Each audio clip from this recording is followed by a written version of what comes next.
range combat abilities in there as well. So really, again, like depending on what your playstyle is, you can customize your loadout and go in there how you wish.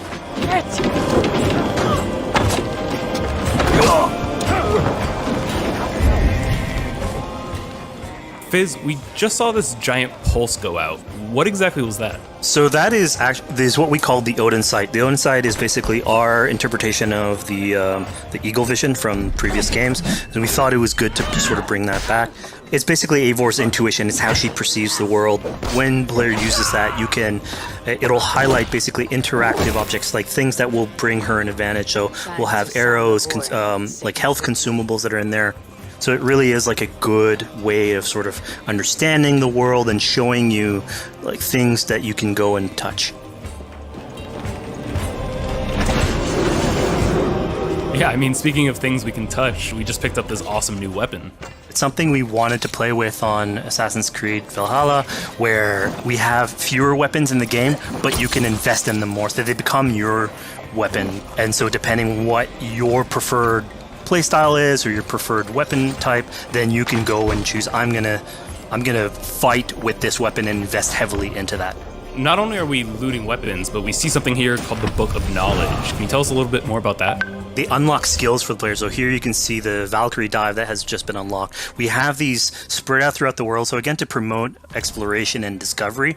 As you travel through the world and you explore locations, you can find these books that will add abilities that you can go and invest in, put into your loadout, then go into the different locations or the different quests in the game and use those depending on what your playstyle is. Now we've recaptured this village, we've secured more troops for our assault. Let's jump back now and figure out what we want to do with Rued. The rightful king of East Anglia has spared your life today, and so it will be.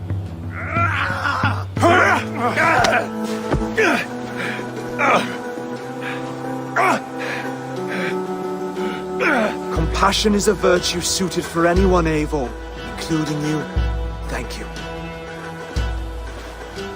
Eivor decided to let him live. Rued is really angry about that. Being a Norse Viking, being put to the death in battle is your road to Valhalla, so he was basically denied access to Valhalla in this situation.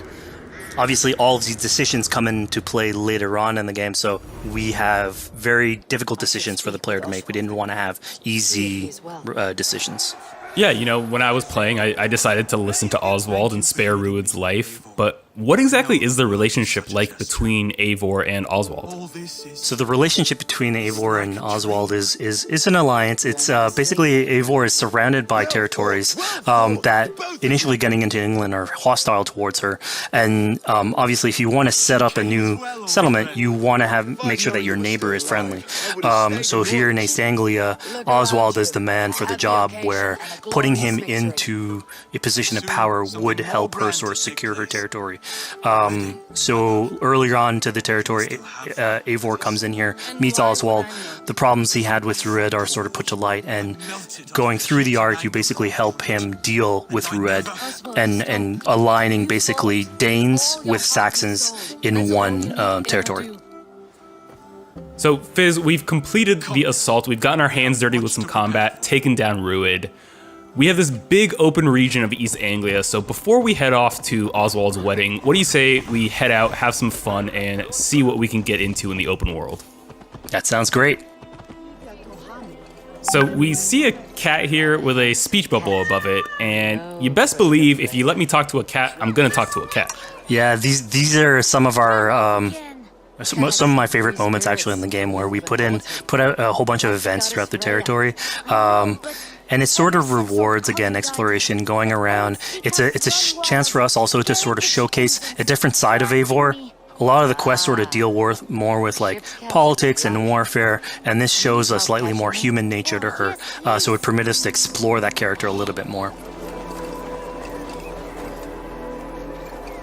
And so here, basically, like you're trying to help a kid with his cat, and ultimately get that cat to sort of join your crew as a cat raider.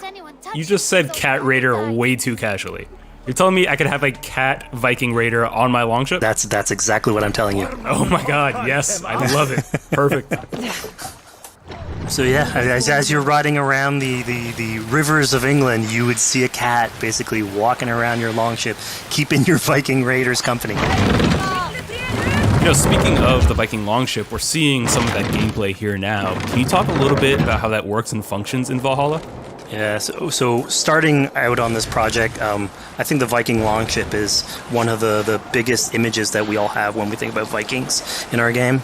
And so Vikings had this awesome design for longship that had a very shallow hull, so it permitted them to go very far inland very quickly, and you could basically disembark Viking raiders like on pretty much any shore.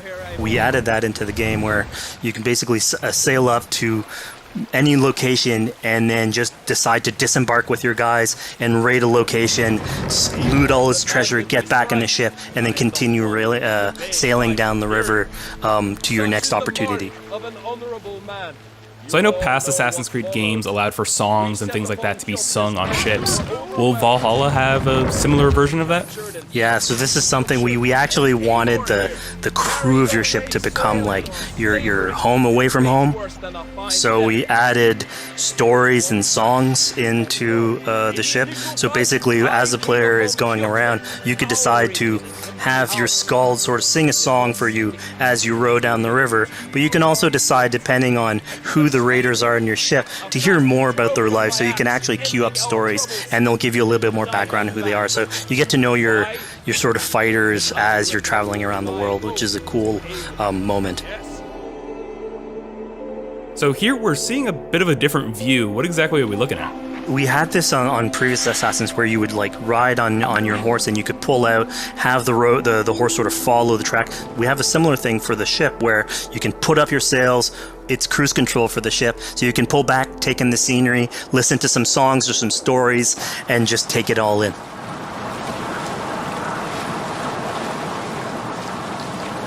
So, speaking of Viking songs, we have an activity here that's not exactly singing, but kind of related, right? Yeah, so here what we have is what we call flighting, which was an activity that Norse people would partake in. They would like to have a battle of wits and sort of poetry where insults would be thrown back and forth between each other. The idea was to try and have a good insult, but also to have a good rhythm and a good rhyme in there. So it's basically a precursor to rap battles. Here's the silver. Now begin. To all those whom I speak, they say Eivor's a clod. Then you're speaking to fools and their knowledge is flawed. Well, How exactly do you go about being successful in one of these? The trick behind a good flight was to choose the right insult, identifying the right cadence, and then trying to find what rhymed the best. I'm known for my might. Interesting. Silent whispers all claim that you're terribly dense.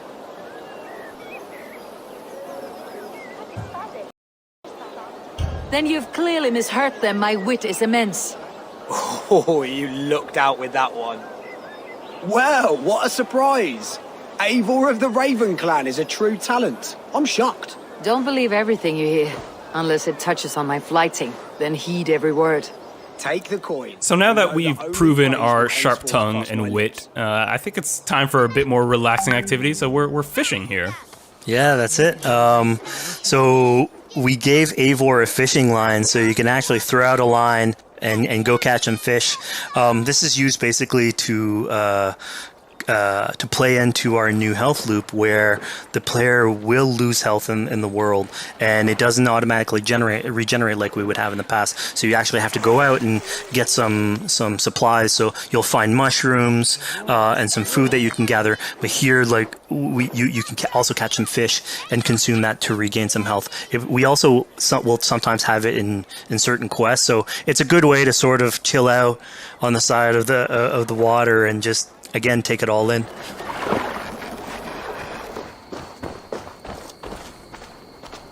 So this is what we call one of our offering altars. So the idea is that you find these around the world and you make offerings to it. So it'll take like animal parts and stuff that you can find throughout the world. Here what you're seeing though is sort of like a fancy version of it, where as you do your offering you get interrupted by some kids that basically come and steal your stuff. So it was just a way for us to sort of showcase that like the systems and the activities in the world can sort of play in with some quests and some little events. So it's our way to sort of dress up these moments and make it all fit inside the whole experience. Yeah, this seemed like a really sort of unexpected turn for what I thought was going to be kind of a simple interaction.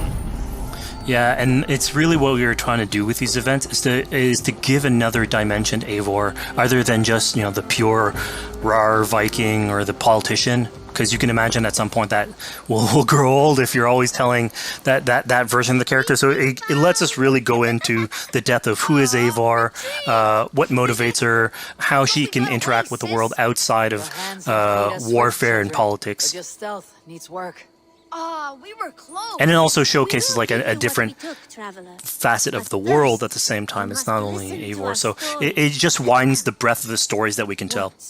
So who exactly are these two children? These are kids of East Anglia. They are going through tough times with whatever Rued's been doing to the territory. And so they're just here trying to survive and basically exploit the people that are there to make offerings. It was kind of nice to see that Eivor wasn't really necessarily upset at them for stealing, and, you know, after you talk to them, you have the choice of helping them. You can, you know, give them food, give them some money, or, you know, maybe just say, hey, good luck, on your way.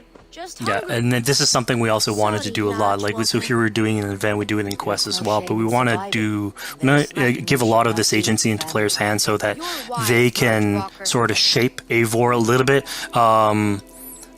Who she is, so it represents them a little bit more, and they can roleplay that a little bit better. And again, it just gives her like a little bit more humanity in these moments. This is what large walkers should do. Provide for small walkers.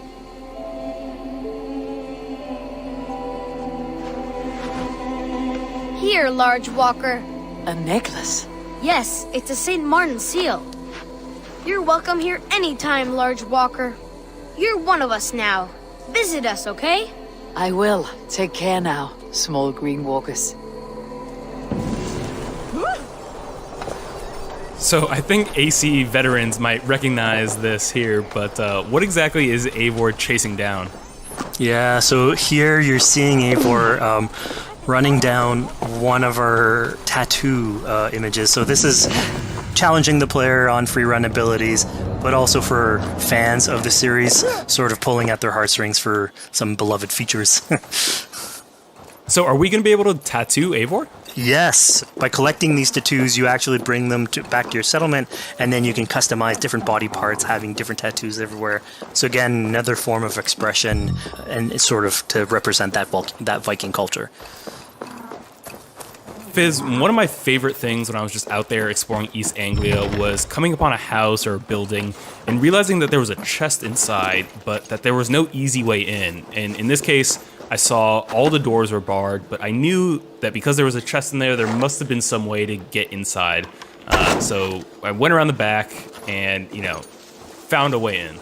Yeah, I'm glad you actually caught on to that. You're pointing at something that we wanted to work on a lot on Valhalla, where we wanted the exploration to make you feel smarter. So we played a lot with puzzle solving, so making sure that every house that you find sort of appeals to you, like it draws your attention, and then when you want to come and explore, it's not given to you. You still have to work for it a little bit, so it'll challenge you on your observation skills, logic, just trying to find how do I get into this. So we play a lot with level design, quest design to offer challenges to players, and you basically come out of it like with a better feeling for the exploration, but you also get to see more of a story behind these locations, which we've crafted. So it gave us a little bit more time to sort of slow down the experience and tell a different version of a story.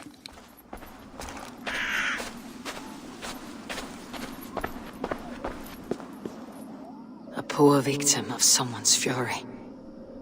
Yeah, I mean, speaking about exploration and just finding things out in the world, I was just wandering and came across this clearing and found this kind of morbid altar. Yeah, so this is one of our bigger events that we have scattered in the world. So as Eivor explores, she can find altars like this, and by interacting with them, here it's a trap that's been set by this character named Regan. Now, there's a bigger story behind all this. There's multiple steps to it later on. So this is one of the moments. It permits us to go into a slightly more mystical realm and play with a boss fight that has more magical abilities, if we will. And basically have this awesome boss fight in the middle of the swamps. And so here the abilities that you see Regan using are a little bit on the mystical side of things. What's happening is Eivor at the beginning in that trap is poisoned, and so she starts sort of hallucinating, seeing the world in a sort of different light and filter. And so that's sort of what lets us go into the realm of the weird. My rage, spirit of my father's rage, fill me!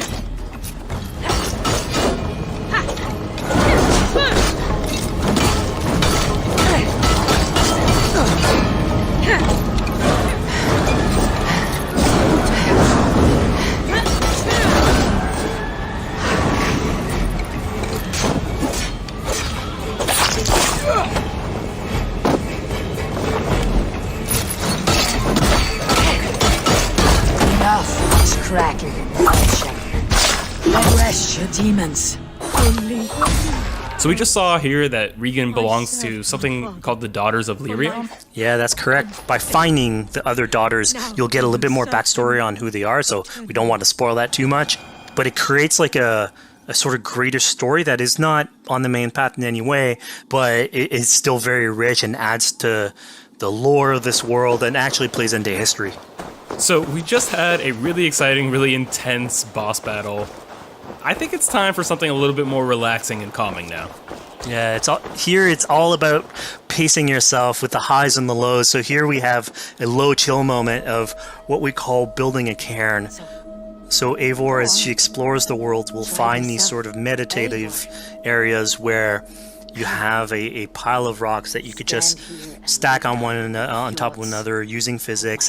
And I mean, yeah, the ultimate goal is to try and get the highest pile of rocks, but really it's about taking in the sights, relaxing, taking a step back, and just building something. Together we stack stones into cairns. These? Yes. Think of this as a test of mind and wit. Stack the cairn stones high and wide into any shape you like. I mean, you can spend as much time as you want building these things, making them as high as you want, as weird as you want. I'm sure like a lot of these stuff will end up on the internet, like people comparing structures. And the cool thing is that once you've built it and you decide to get out of it, it sort of stays there. And so that's yours, right? And until the moment where you come back and you want to build a new one. It's sort of cool that we were able to give that to players to express themselves. At this point in the demo, we've explored East Anglia, we've met some children, we've broken into a house, we fought a boss, we built a cairn. I think now it's finally time to go and head off to Oswald's wedding. Yeah, so this is the moment it's all been building up to. By the moment you get into the territory, it's sort of like mentioned by Oswald that he's trying to get married with his Dane lady. And so as you go through the arc, that's sort of like the underlying thread. Really, it's about Rued creating turmoil in the territory and helping Oswald sort of get above that and show that he's a good leader. And so you finally, after going through all of that arc, finally get these two together, go through their wedding, and you're invited to attend the ceremony. And then all the activities and fun times that comes afterwards. Yeah, as much as we've seen the brutal side of England, it's nice to see the joyous side of it as well. Yeah, and it's something we really wanted to play on in Valhalla, where being a Viking is not only about being a raider or warrior. I mean, there's revelry, there's feasting, there's partying that goes, and like if someone knows how to party, it's a Viking. And so here, this is one of our opportunities to sort of show what a sort of Viking gathering is. And what's cool here is it's a good alliance of Norse culture with Saxon culture, sort of smashing those two things together, and building bridges. Yeah, I mean, what's a wedding without some drunk archery, right? Yeah, so like, anything can happen in a Viking event, right? Eivor, yeah, here, just get drunk, shoot some arrows. Barely a challenge. Steady all, and ready yourself for the wedding race. The king and his bride against all. My king!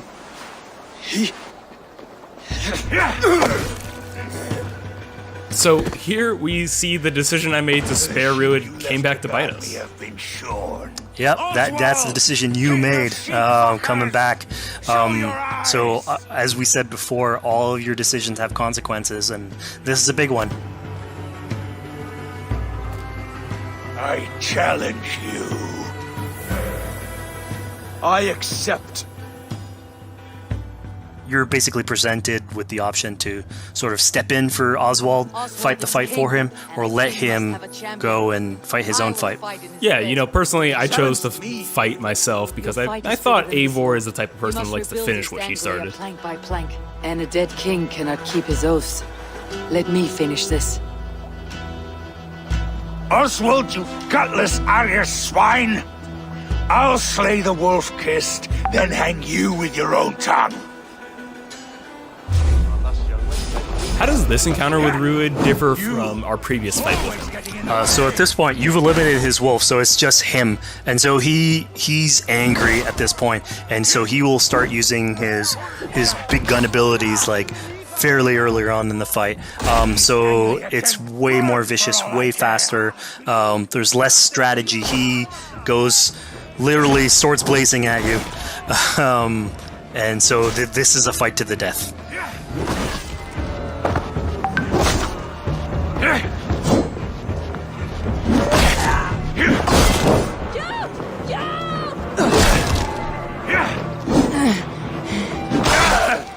And of course here, like, this is a decision you made to go and fight him, but there's multiple outcomes to this scenario. You could have let Oswald fight his own fight, and prove basically his station as the rightful leader. If you had eliminated Rued, obviously this would not have happened. It would have been a slightly more joyous occasion. But ultimately, in all scenarios, you still have an alliance with Oswald. He's proven to be the right leader for this territory, and to be a good ally for you. Anglia a great service. I promised you an alliance, and now you have it. And one day I will need you to make good on that alliance. So we're about to take off from the wedding, but Eivor decides it's a good idea to check up on her friend Finner. Yeah, so Finner is probably one of the more recurring characters in this arc. You get to meet him very early on. He's a very endearing character, sort of used to have a Viking life, sort of misses it, and going through all these adventures together is sort of like lights that fire back, and so he's willing to join you in your raiders. So he's one of many raiders that you'll encounter in the game, and you can sort of recruit, bring back home, and then have them sort of join you on your adventures on the Longship. He can tell you these stories that we're telling you about. You get to know a little bit more about him. So again, it's a fun way to sort of discover more about these characters that you meet and bring them along for adventures. Together, I'll gather my things. Well, folks, we've come to the end of our Assassin's Creed Valhalla playthrough. Fizz, thank you so much for joining us. When and where can people play it? Assassin's Creed Valhalla will be out on Xbox Series X and PlayStation 5, and is coming to Xbox One, PlayStation 4, PC, and Stadia on November 17th.